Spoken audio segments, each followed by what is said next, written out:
তাহলে এভরিওয়ান আসসালামু আলাইকুম, কেমন আছেন সবাই? আশা করি যে যেখানে আছেন সবাই ভালো আছেন। আরও একজন স্টুডেন্ট নিয়ে চলে আসলাম। নাম কি স্টুডেন্ট? মানিকা। কোথা থেকে আসছেন? দিনাজপুর থেকে। দিনাজপুর থেকে আসছে মানিকা। এখানে কি করতে আসছেন আজকে?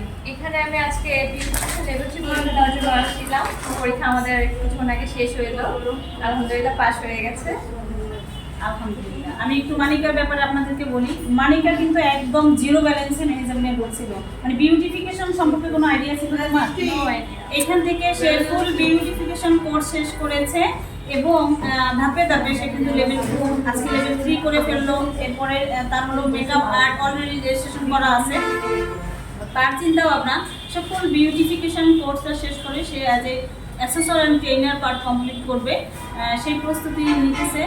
বিউটিফিকেশন কোর্সটাকে সে খুব স্ট্যান্ডার্ড লেভেলের করে নিয়ে যেতে চাচ্ছে, আর তার সহযোগিতায় মেজাবিন তাকে করতেছে। আপনারা সবাই মানিকার জন্য দোয়া করবেন।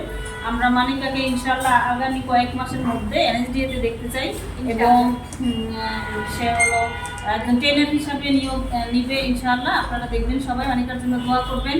আর সবাই মানিকার জন্য জোরে একটা হাততালি হবে। সার্টিফিকেট প্রদান করতে